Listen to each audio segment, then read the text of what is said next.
Some cynical MPs had suggested to me that David Cameron's surprise move on green levies was retaliation for Nick Clegg's provocative comments about free schools, new schools set up by parents, charities or businesses.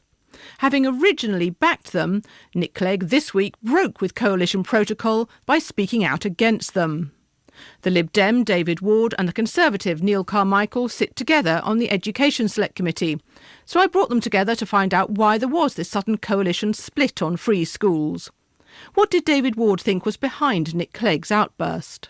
Well, he is also, of course, don't forget, party leader, and we vote according to the coalition agreement. We signed up to that, and I think both sides have pretty well stuck to that in an amazing way. When you think, really, you have two parties which are probably not natural partners, but the actual lack of divisiveness within the coalition is something that the last Labour government would have died for.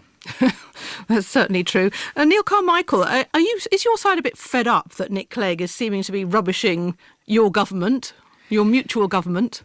Well, I think we do work well together as a coalition. Of course, there are going to be differences. There are differences about a number of policies, and I think that we're coping with those quite well. But on free schools, both the political parties are committed to free schools. I think we're arguing a little bit about the detail, but not about the overall principle. And the principle is simply this, that we need to see more competition within the school sector, making sure that parents have a genuine and good choice to make when they send their children to school. But David Ward, Nick Clegg is doing a little bit more than just disagreeing about a detail, isn't he? He's attacking Michael Gove, the Education Secretary, as being ideological, always a code word for sort of slightly mad. Well, I think that the ideology comes into this because although, in fact, I have asked Michael Gove this in the Education Select Committee whether he actually believes in evidence-based policy, and he said he did.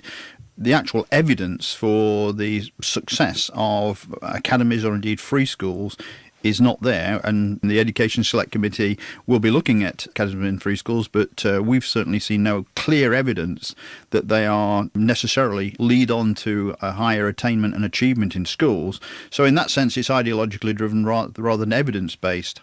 Neil Carmichael, you're on the Education Select Committee as well. Are you not worried that there is not much evidence that free schools do well?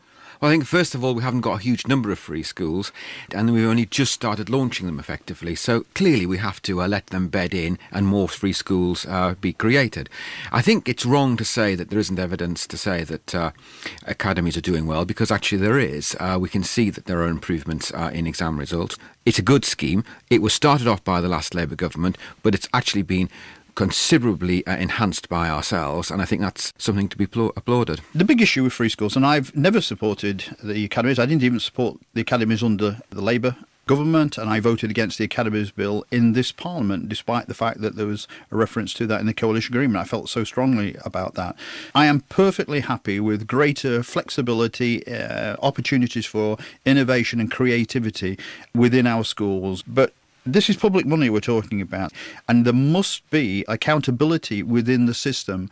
And if the new system, the freedom, is actually a freedom to basically do what you want and to avoid things like the national curriculum, to avoid the right that young people have, I believe, to qualified teachers in the classrooms, then that is a freedom too far. Neil Carmichael, that's a good point, isn't it? It's absurd that public money should be spent on unqualified teachers. Well, no, it's not, because one of the things about unqualified teachers, as we put them, is it's quite an important thing to attract new people into the profession. Obviously, a free school would be advised to make sure that appropriate training was given to somebody who had just arrived on the scene without training. But I think the point here is that free schools should be allowed to sort of have more freedom so that they can actually be more innovative. There are issues about free schools we need to discuss, and I think one of them is governance. It's very important that we make sure that there is a proper accountability mechanism in place. David Ward, you said you are glad that Nick Clegg has been speaking out on this issue. Can we expect him now to speak out on all the issues he disagrees with coalition policy on? Well, I wouldn't be surprised, and why not? I mean, we're leaning now, we're almost in the run-up to the election as we are. We are going through, and I don't think really people have understood this, we are going through a change in British political history. We are moving towards in all probability, coalition governments in the future. Now, of course, to Nick, who's with a strong European background, this is not new to him, but it's new to the media, it's new to the press, it's new to politicians, it's new to the public, and it's about getting used to coalition governments. So the early years of this were about proving to the electorate that a coalition government can actually deliver. We needed stable government with a 5-year period of time to work together despite differences to try and give us that financial and economic stability to get us through this dreadful economic crisis.